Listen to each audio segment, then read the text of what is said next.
Director of CAST Research, Gabrielle Rapol-Schlickman, examines how crucial it is to know what a student can do on their own and what they can do with support so that teaching can be targeted to the range of student competence, making learning possible.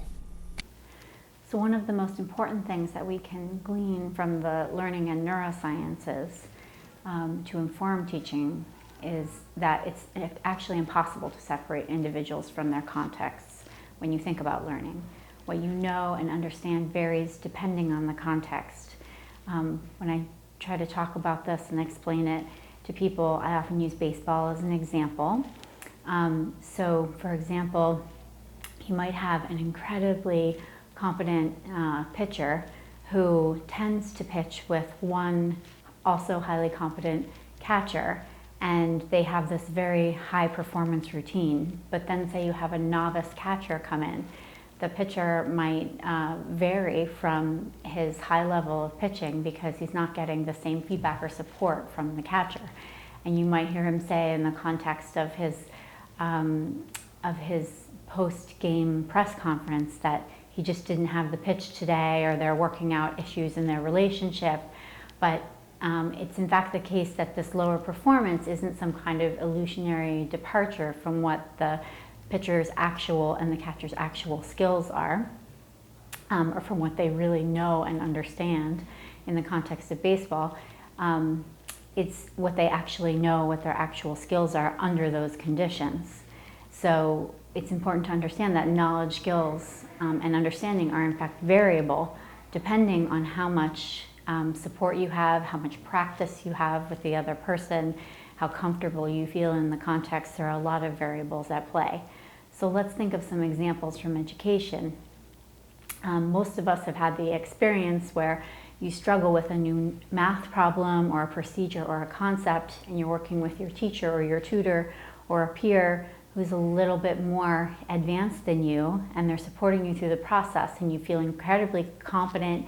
You have this aha moment and you say, I've got it. And you go home to do your homework, and it's like you've never seen the problem before in your life and you can't remember how you did it.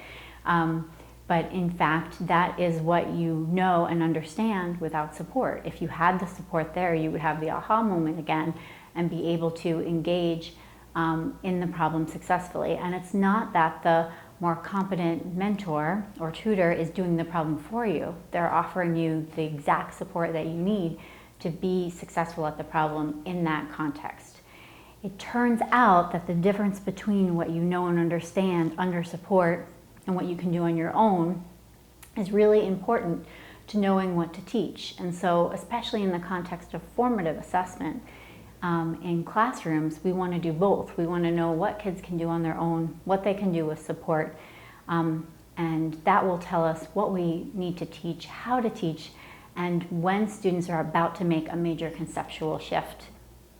Another example is around dyslexia and print materials.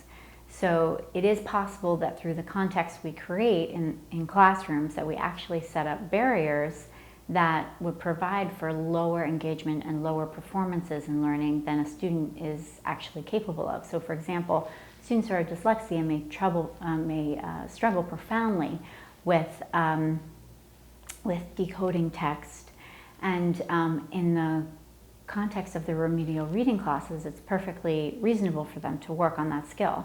But in the context of science or math learning, if the only way to access the content is through a printed textbook, all you're going to be able to see is what they can do in science or math through reading, and the reading skill becomes a strong barrier. If you provide them another means to access the material, you'll be able to see what they're able to do with science and not science and reading together.